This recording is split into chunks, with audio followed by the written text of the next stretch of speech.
सुप्रभात बच्चों, आप सभी को मेरी हिंदी पाठशाला में स्वागत है। आज हम पढ़ेंगे वर्ण विच्छेद।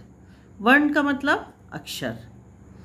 तो वर्ण, अगर वर्ण के समूह मतलब वर्ण एक संग अगर मिलता है और उसके कुछ अर्थ निकलते हैं तो वो शब्द कहलाते हैं।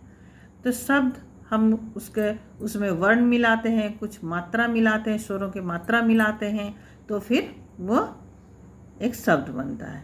तो वर्ण कितने प्रकार के हैं? तो बहुत प्रकार के हैं, लेकिन मुख्यतः हम क्या पढ़े हैं ना, वर्ण दो प्रकार के हैं। एक है स्वर वर्ण, दूसरा व्यंजन वर्ण। स्वर वर्ण जो बिना किसी के सहायता से बोले जाते हैं, और व्यंजन वर्ण जो कि स्वर के सहायता से बोले जाते हैं।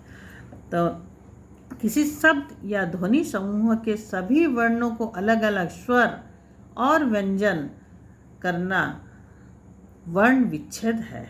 विच्छेद मतलब अलग करना। जैसे रमेश, देखो ये रमेश लिखा है किसी का नाम, तो उसको कैसे विच्छेद किया गया है। तो स्वर बिना सहायता से बोले जाते हैं, लेकिन व्यंजन वर्ण जो है का से लेकर जितने भी वर्ण हैं वो स्वर तक, जितने भी सबके अंत में अ का उच्चारण आता है। तो अ को हम कैसे अलग करेंगे, मतलब वर्ण को इसको हम तोड़ेंगे कैसे? रा को हम अ कैसे अलग करेंगे? रा को आधा कैसे करेंगे ना? उसमें हम हलंत दे देंगे, नीचे एक तिरछी इस तरह की रेखा दे देंगे। तो रा में हम हलंत दे दिए, तो हम इसको रा को हम आधा पढ़ेंगे और आ अगर मिलेगा तो ये कंप्लीट रा होगा। लेकिन रा में जब हम हलंत दे देते हैं तो ये आधा होता है, जो कि हम उच्चारण नहीं कर पाएंगे।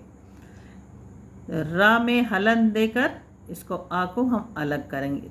यही होता है वर्ण विच्छेद, मतलब अलग किए। फिर माँ में हलंत देकर ए, मतलब माँ में ए की मात्रा है में। रा में सा में कोई मात्रा नहीं है। इसके लिए जब मात्रा है तो जिसकी मात्रा है वही अक्षर हम लिखेंगे, और अगर मात्रा नहीं है तो सिर्फ हम उसमें आ लिखेंगे। तो रमेश, रा में मात्रा नहीं है तो आ इसमें मिला हुआ है, और श में मात्रा नहीं है तो हलंत देकर हम इसे अलग आ करते, मतलब आ मिला हुआ होता है रमेश। इस तरह कंघा, का में अंग की मात्रा है, का में हलंत आ, का वांगंगा अंग, देख रहे हैं ये मात्रा, और उसमें क्या मिला हुआ है ना, घा, कंघा, घ में हलंत आ की मात्रा, कंघा। पुस्तक, प में हलंत, मतलब प आधा हो गया और उसमें ऊ की मात्रा मिल गया, पू। स में हलंत, क्योंकि स आधा स है, यहाँ कोई मात्रा नहीं है, बस आधा स है, और ता आधा है, और ता में अ मिला हुआ है, पुस्तक। तो ये कंप्लीट हो गया, ये ता हो गया, लेकिन यहाँ पर अ नहीं है, इसलिए ये स आधा ही है। पुस्तक का में अ मिला हुआ। विद्यालय, व में छोटी की मात्रा, द में य तो हम द को आधा नहीं लिख सकते, तो सिर्फ इसको हम क्या करेंगे ना, हलंत देकर इस तरह लिखेंगे।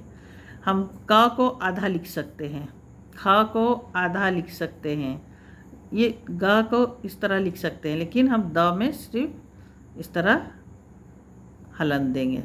द में ये दोनों को पूरा लिखा जाएगा, द में हलंत ही दिया जाएगा, ये आधा नहीं लिखा जा सकता, और इसको आधा ही हम पढ़ेंगे। और य में हलंत देकर आ, या ल य, इसमें कोई मात्रा नहीं है, इसलिए सिर्फ अ और अ मिला हुआ है। तो अब हम क्या पढ़ें ना, भाषा की सबसे छोटी इकाई वर्ण या ध्वनि है। स्वरों का उच्चारण बिना किसी रुकावट के होते हैं। व्यंजन स्वर के साथ ही उच्चारित होते हैं तथा इनके उच्चारण में हवा मुंह से टकराती है। तो यहाँ देखो बच्चों, किस तरह वर्ण, स्वर वर्ण है, व्यंजन वर्ण। फिर इस स्वर के दो भाग हुए हैं, हर्ष स्वर है, दीर्घ स्वर है।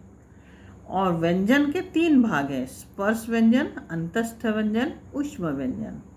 र का प्रयोग 4 रूपों में होता है, देख रहे हो। र इस तरह खाली र भी होता है, र में इस तरह नीचे जो होता है इसको पदेन कहते हैं, और ऊपर रेफ होता है, और नीचे इस तरह उल्टा इंग्लिश का वी के जैसे होता है। ये सिर्फ ये र की मात्रा का और एक वीडियो में मैं आपको ये विस्तार से बताऊंगी। तो इतना ही आज जानो इसमें। तो किसी शब्द के सभी वर्णों को अलग अलग करना वर्ण विच्छेद कहलाता है। तो वर्ण विच्छेद क्या है ना, किसी शब्द के सभी वर्णों को अलग अलग करना वर्ण विच्छेद कहलाता है। तो बच्चों आज के लिए बस इतना ही। धन्यवाद। आप सभी का दिन मंगलमय।